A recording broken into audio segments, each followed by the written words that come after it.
국민의힘의 새 지도부가 출범한 지 이제 한 달을 눈앞에 두고 있습니다. 그런데 한 달 전 전당대회 때만 해도 고공행진하던 지지율이 오히려 새 지도부가 출범한 뒤에 좀 빠지고 있죠.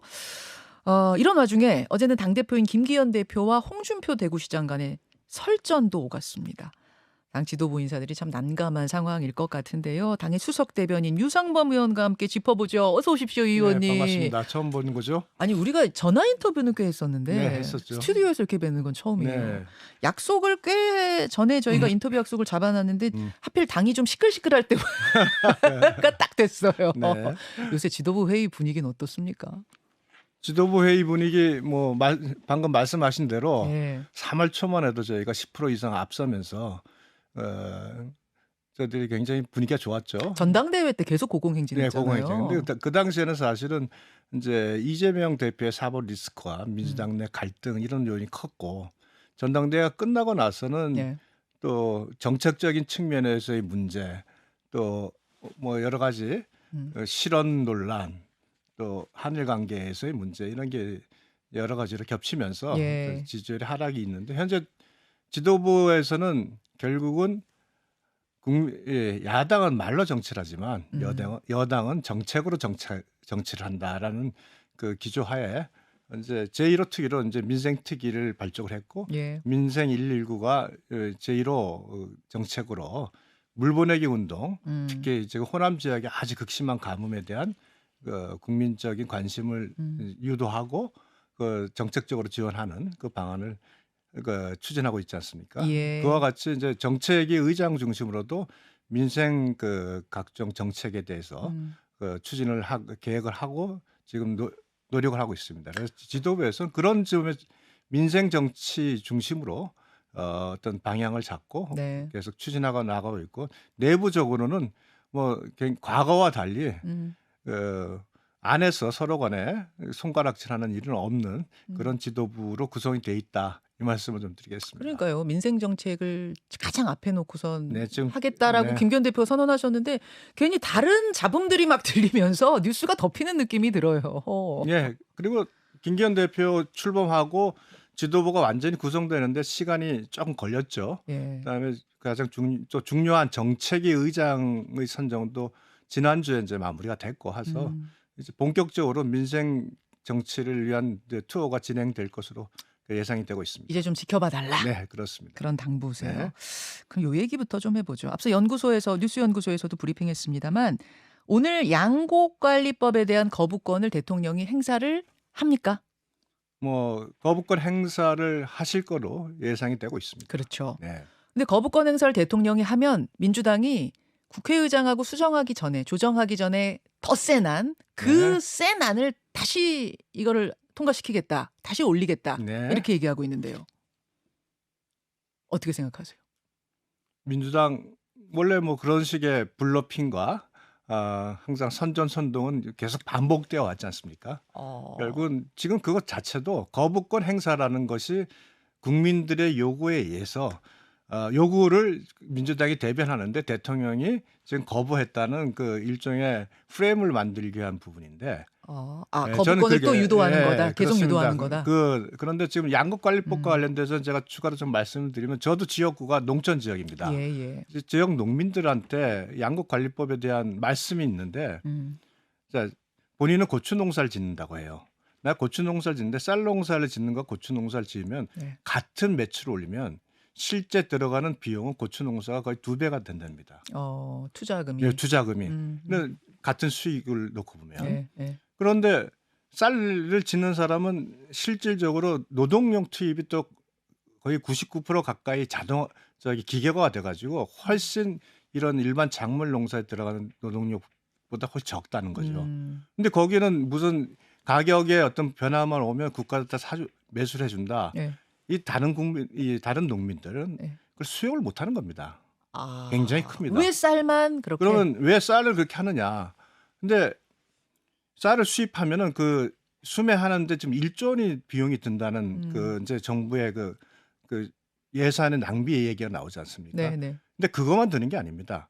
그 쌀을 수매하면 결국은 많은 쌀이 지금 쌀 소비가 감소하는 상황에서 어디로 갑니까? 쌀 저장 창고로 가야 되는데 그 저장 창고의 90%가 특정 지역에 몰려 있습니다. 어디 그리고 몰려 있어요? 특정 지역이라 뭐 호남 지역이 다 몰려 아. 있습니다. 그리고 지난번에 법안 발의한 의원 통계 언론에 나왔는데 한 5분의 지역에만 저장 창고가 한 30% 이상 대한민국에 몰려 아. 있답니다.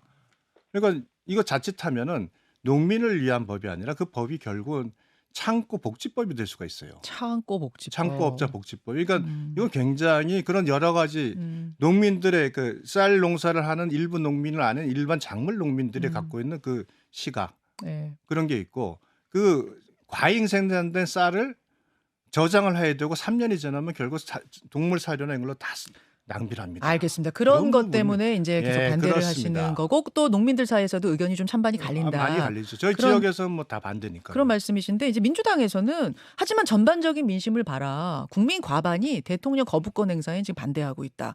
그리고 합리적인 다른 대안을 제시하지 않고 거부권부터 운운하는 게 이게 정상이냐 이런 음. 비판하는데요. 그럼 합리적인 다른 대안이 뭐가 있을까요? 어. 본인은 늘 대안을 얘기하는데 합리적인 대안이라는 게 뭐가 있어요? 지금도 사실상 의무수매가 아니지만 과잉 생산이 매년 반복이 되고 있습니다. 음. 그러면 농민들의 어떤 그 쌀 수매가 가격 올려라 매수해줘라 욕을 하면 정부가 뭐 재량적 행위이면 사실상 의무적으로 많은 양을 수매해줘요. 지금도 그게 해주고 반복이 되고 있는데. 있습니다 매년. 예. 근데 지금보다 더 예, 많이 가는 지금 것은 이건 안 의무화를 된다. 한다는 게 무슨 문제냐면 그러면 그 쌀 농사 재배가 지금 줄이려고 노력하는 것을 다시 확대되는 정책이 예. 이렇게 만들어 버리는 오히려 거예요. 다른 농사 짓던 네. 사주들까지 다 그렇게 쌀로 가서 얼마나 오고 편합니까? 국가가 예, 다 사주는 그렇습니다. 이 제도는 불합리하다 예, 그런 말씀. 기본 다른 특정물보다 지금 반밖에 안 민주당에서는 돼요. 삭발식을 이제 릴레이로 진행하고 있어요.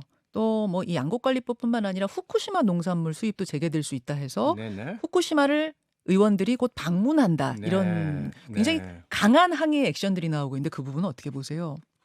지금 민주당의 강대강 대치는 뭐 지속적인 행태고 반복됐기 때문에 그 행태에 대해서는 뭐 이미 예상된 부분인데 특히 이제 뭐 여러 가지 말씀이 있었습니다. 후쿠시마 그 수산물 수입과 관련된 예. 일본 항해 방문과 관련된 요새 젊은 세대들이 많이 쓰는 축약된 표현을 말하면 안새 박새죠.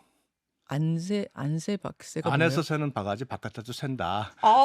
아니 그게 여기 후쿠시마 방문하고는 어떻게 연결이 되는 거예요, 그게? 아니 쉽게 예. 말씀드려서 지금 현재 그 후쿠시마 수산물 농산물 수입에 항의가 들어가는 경우는 교도통신에 대한 보도 하나입니다. 그렇게 반일 죽창가를 부르는데 그 교도통신에 후쿠시마 농산물 수입을 고려할 수 있다는 보도 그것도 인용된 보도도 아니고요. 보도를 근거로 해서 지금 그 소위 그 윤석열 정부를 공격하는데 그 자리에 있었던 정진석 그 예, 부의장께서 본인이 직접 수첩까지 내세우면서 그런 말이 없었다 그러고 대통령실도 공개적으로 지금 그 객관적이고 과학적이고 그다음에 검증을 철저히 거치고 그 검증에는 한국인 전문가 참여해야 된다라는 말을 했다고 명확히 밝히고 있어요. 이렇게 명확히 밝힌다면 이건 한국 정부의 말을 믿어야 되는데 일본 정부의 말도 아니고 일본 교도통신이 인용도 아닌 언론 보도 하나 가지고 지금 계속 이슈를 잡는 거거든요.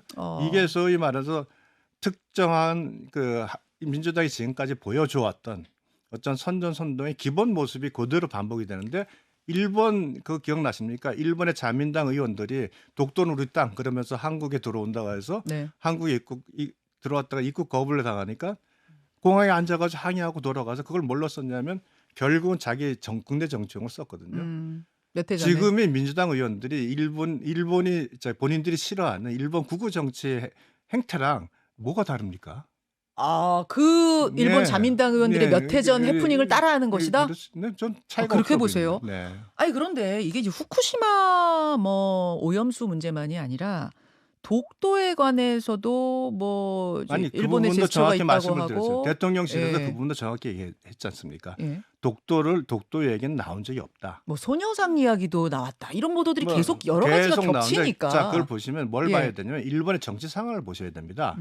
일본은 지금 4월 지방선거를 치르고 있는데 기시다가 20%의 지지를 받다가 결국은 지금 한일 정상회담 이후에 여러 가지 사안을 가지고 50%로 올라갔습니다. 예. 즉 일본의 극우 정치 세력도 결국은 한일 관계를 지금 본인들의 국내 정치를 이용하고 있는 상황이고 거기에 나오는 여러 가지 그 언론의 그 내용들을 가지고 음. 이제 우리 한국에서는 또 그걸 가지고 지금 윤석열 정부를 공격하는 행태. 우리가 휘둘리고 네, 있다 이렇게 휘둘리고 보시는 있다고 보는 거예요. 겁니다. 자, 그래서 대통령실이 독도 선언, 독도는 우리 땅이다라고 윤석열 대통령이 선언하는 걸 검토 중이다라는 보도가 어제 네, 있었습니다. 네. 사실인가요?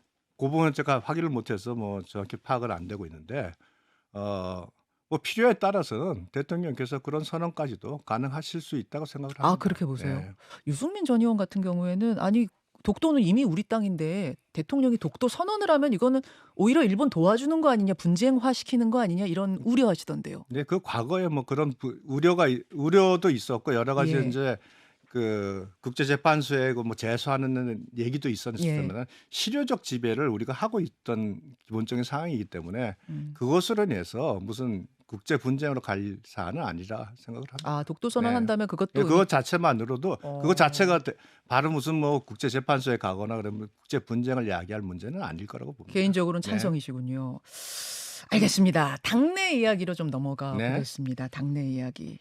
가장 뜨거운 이슈는 이제 김재원 최고위원이 정광훈 목사 교회 방문한 것부터 시작돼가지고 이렇게 저렇게 우여곡절 끝에 김기현 대표와 홍준표 시장이 설전을 벌이는 상황까지 갔어요.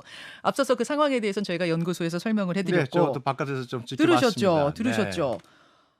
김기현 대표는 홍 시장님 그 지자체 일에 좀 집중하십시오. 이렇게 조언을 했고 점잖게 말씀하셨죠.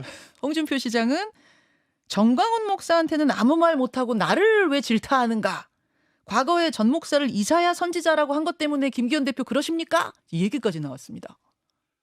그러면 과거에 뭐 그런 식으로 과거의 발언을 가지고 공격하기 시작하면 또 공격 당할 부분도 많이 있지 않으시겠어요? 상임 고문이시고 우리 당 대표를 2번이나 역임하신 분이고 이 원인이 왜 이렇게 됐는지 또 누구나 다 압니다. 김재원 대표와의 과거의 어떤 불편한 감정, 또 김재원 대표가 아니지. 김재원 최고의 뭐 어떤 실언을 통한 본인이 강한 어떤 징계 요구가 있었는데 홍 시장.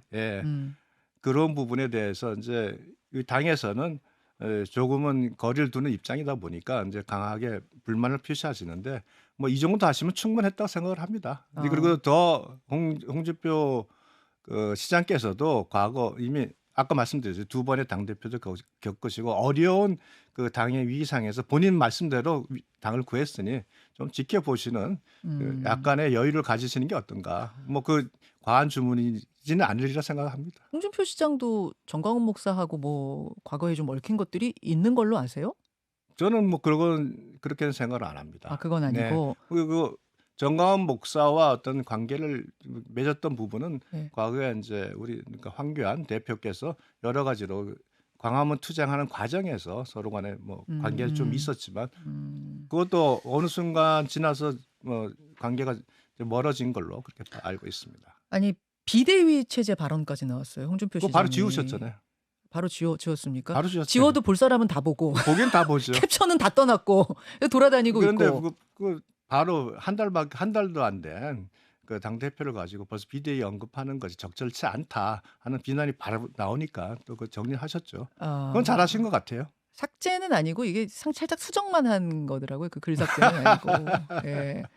홍준표 시장이 제가 궁금한 건 유 의원님. 유 의원님이 워낙 뭐 전략통이고 전체 판을 잘 보시는 분이니까 제가 질문 드립니다만 홍준표 시장이 전당대회 때는 김기현 대표를 지지하고 뭐 논쟁이 있을 때 편도 들고 그랬는데 왜 지금은 이렇게 각을 세우는 상황까지 갔는가? 홍준표 대표 잘 모르세요. 사안별로 다르잖아요.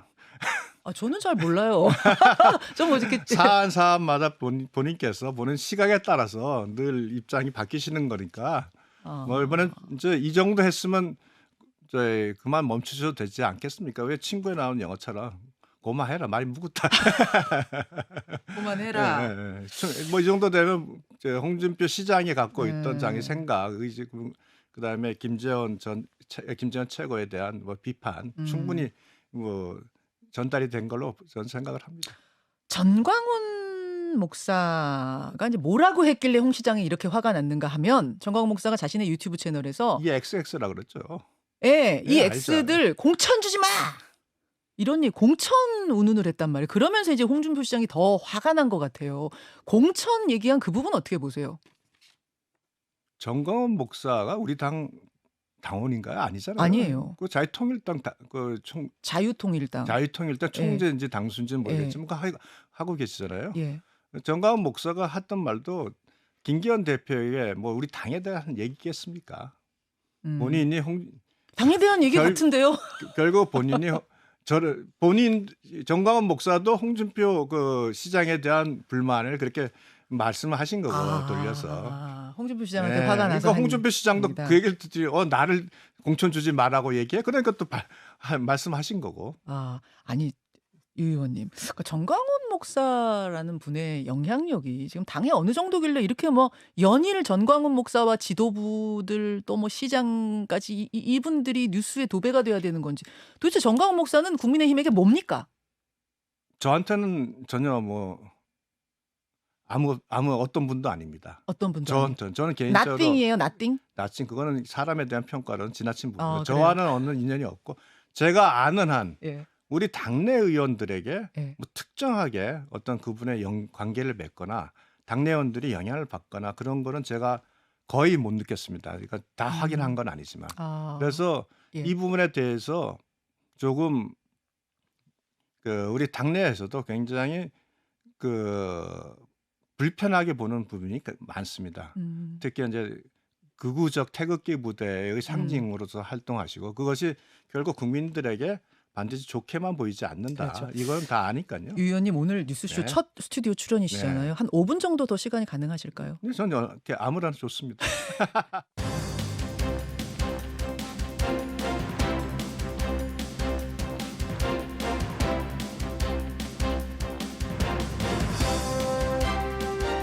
김현정의 뉴스쇼 2부 출발합니다. 국민의힘 유상범 의원과 이야기 중에 조금 못한 질문이 있어서 2부까지 제가 붙잡았습니다.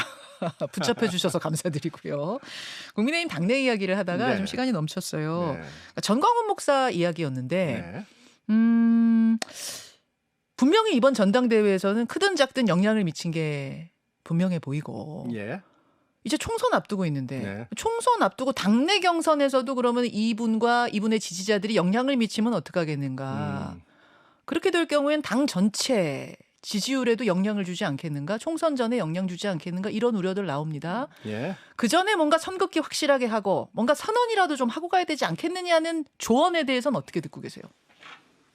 저희 당 당원도 아니고 자유통일당 네. 당수신데 지금 선을 긋는다는 개념은 조금 어떤 방법으로 선을 그어야 되는지 잘 정확하게 답이 나오진 않는데 다만 기본적으로 우리 국민의힘에서 정광훈 목사에 대해서 보는 시각은 물론 그분이 극우를 대표하는 모습으로 이제 빅스피커로서 영향을 갖지만 예. 당의 그분으로 인해서 영향을 받는다고 생각은 안 하고 있습니다. 현재 입장은. 그럼에도 불구하고 당에 또 영향을 미쳐요. 실질적으로. 예, 예. 그런데 상대적으로 보면 개딸들이 민주당에 직접 들어와서 권리당원으로서 영향을 미치는 것에 비하면 그 영향력은 훨씬 적다. 이렇게 생각을 하겠습니다. 민주당의 이제 개딸이라고 불리는 그 열성 지지자들 보다 낫다. 거기서는 기본적으로 민주당 내 예. 비명계가 이제 반 이재명 목소리를 내면 좌표를 찍어서 공격을 하고 데모를 하면서 사실상 당내 민주주의를 완전히 지금 숨을 못 쉬게 만들지 않습니까? 그런 상황이지만 현재 정광훈 목사가 지금 보여주는 모습은 완전히 그거는 다른 모습이고 본인이 갖고 있는 철학으로 본인의 목소리를 내는 거죠. 이번 전당대회에 영향 미친 건 맞지만 지금 당 안에서 중요하게 생각하거나 그리고 또 하나 말씀드리면 총선에 있어서는 예. 개개의 지역구 국회의원들의 선정입니다. 예. 그러다 보니까 본인께서 어떤 영향을 미친다면 특정 국회의원에 대해서 낙선 운동을 그렇죠. 한다면 그럴 수 있는 가능성은 배제 못하지만 그 지역에 우르르 다들 또 당원 가입해가지고 그 지역으로 해가지고 투표하고 그렇죠. 이럴 가능성. 당원 가입은 의미가 없죠. 그건 전국민 투표니까. 이건 반장 선거가 아니라 총선의 경선은 학생회장 선거를 하는 거 전당대회가 아니니까. 그렇습니다. 네. 그래서 저는 개인적으로 주는 영향력은 극히 적을 거다 이렇게 생각을 합니다. 알겠습니다. 이게 사실은 이제 지지율이 견고하면 네. 이런 논란들이 이렇게 커지지 않을 텐데 지금 당 지지율, 대통령 지지율이 다 하락세라는 점. 네. 이 부분이 고민인 거 아니겠습니까? 어제 그 제주 4.3 추념식에 대통령도 그렇고 당 지도부도 불참을 예. 해서 아니 지지율도 이렇게 안 좋은 상황에서 너무 또 우양호하는 거 아니야? 중도 민심 떠나가는 거 아니야? 이런 우려들 나왔어요. 어떻게 보세요? 그걸 우양으로 보십니까? 우양호라는 뭐 일제히 지금 비판들도 그럼 나오고 있습니다. 서해수호 날 기억나시죠? 예, 예. 3월 24일 날. 예. 그날 민주당의 지도부 단 한 명도 안 왔고 오로지 어, 김병주 의원만 참석을 하셨고요. 예, 예. 문재인 대통령은 그 희생당한 젊은 병사들 영적에 조화도 안 보냈습니다. 그건 현실이고요. 안보의 현실이고 지금 현재 대처하는 앞으로 겪어야 미래에 대해서 이런 부분에 대해서는 비판이 아무도 잘 안 나오는 것 같더라고요. 그러니까 자신의 지지층만 보고 그건 그렇지 않은 것 양당이 같습니다. 가는 건 아니냐. 안보와 그러니까 안보는 예. 어떤 좌우의 문제가 아닌 것 같고요. 다만 그 4.3 추념식 문제는 네. 4.3의 기념일은 누가 했냐면 박근혜 대통령 때 그 4.3 만들어졌죠. 법을 만들고 예, 그 다음에 추념일로 지정을 했습니다. 소위 보수라는 그 측의 대통령이나 당선자 중에 유일하게 윤석열 대통령이 작년에 당선인 신분으로 방문을 하셔서 예, 추념을 예, 했어요. 예. 4.3 기념일에. 그래서 대통령은 뭐 작년에 그리고 당선인 신분으로 갔으니까 올해 안 가실 수도 있는데 지도부까지 저희는 불참한 건 왜? 그렇게 말씀하시면 예, 예. 최고위원 김병민, 예. 그 참석한 정책위 의장 박대출, 그 우리 사무총장 이철규, 예, 예. 이거 핵심 지도부거든요. 어. 그분들은 너무 폄하하는 거 아니겠어요? 아니 그분들 폄하는 아니고 가시는 길에 주호영 원내대표나 김기현 대표도 좀 가셨으면 어떻겠느냐는 주호영 제주도민들의 예, 서운함이 예, 그 있더라고요. 말씀이 있는데 주호영 대표는 의장과 중요한 협상이 있어서 불가피하셨고 예. 그 당시 김기현 대표도 민생에 대해서 말씀하신 대로 저희 지지율 문제도 있고 여러 가지 그 민생 투어를 강조하시면서 굉장히 그걸 굉장히 빽빽하게 지금 여러 가지 면담과 스케줄이. 회의를 하시거든요. 그러다 알겠습니다. 보니까 뭐 뭐 이해하시고. 제주도 추념식은 네. 이제 한 예고 네. 좀 전반적으로 좀 이제 지지층 결집에만 힘쓰고 있는 게 아니야. 그래서 지지율 떨어지는 거 아니냐라는 분석은 나오긴 하더라고요. 그거는 일부 얘기고요. 예. 제가 말하는 분석은 뭐 이미 뭐 일부에도 말씀을 드렸습니다만 예, 예. 결국은 저희들 그 근로시간 유연화의 예. 제도 시행이 저희 69 최장 시간. 69시간으로 그 국민들에게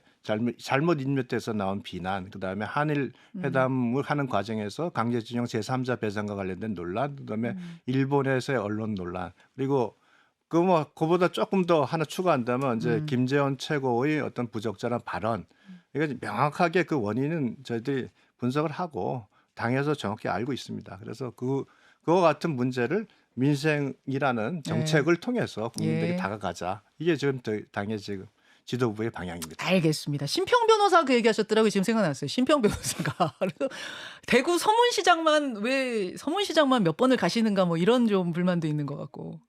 가끔 예. 대통령께서 예. 지금 현재 굉장히 어렵지 않습니까? 본인이 갖고 있는 예. 의도와는 다른 뭐 오해 이런 과정이 있는데 가끔 그 바람도 쐬실 필요가 있죠. 아니, 시장이 많아요 전국에. 그래서 아마 좀 골고루 다음에 가주셨으면 좋겠다는 바람이 있는 다른 것 같습니다. 시장도 말씀을 드리겠습니다. 가시라고. 알겠습니다. 이상범은요. 제가 사실은 질문거리가 좀 더 있는데 오늘만 출연 안 하실 건 아니니까 일단 오늘은 여기까지. 그렇게 또 부담을 주시네. 여기까지 말씀 나누죠. 고맙습니다. 예, 국민의힘 수석 대변인 유상범 의원과 함께했습니다. 고맙습니다. 고맙습니다. 김현정의 뉴스쇼는 시청자 여러분의 참여를 기다립니다. 구독과 좋아요, 댓글 잊지 않으셨죠? 알림 설정을 해두시면 평일 아침 7시 20분 실시간 라이브도 참여하실 수 있습니다.